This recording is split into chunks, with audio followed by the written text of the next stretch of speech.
How to cash into your Lazada wallet using GGIVES. It's a quick and easy way to make your Lazada purchases. First, open the Lazada app. Add an item to your cart that costs 3,000 or more. For example, this Huawei Nova 13i. This is important because you need to meet a minimum purchase amount to use this method.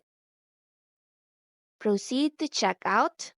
Choose GCash as your payment method. When you are redirected to GCash, select GGives as your payment option.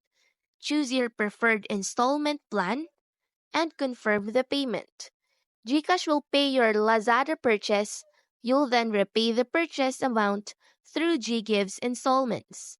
The purchase amount will either be added to your Lazada wallet or directly cover the order cost. That's it. This process indirectly uses GGives to fund your Lazada wallet or purchase.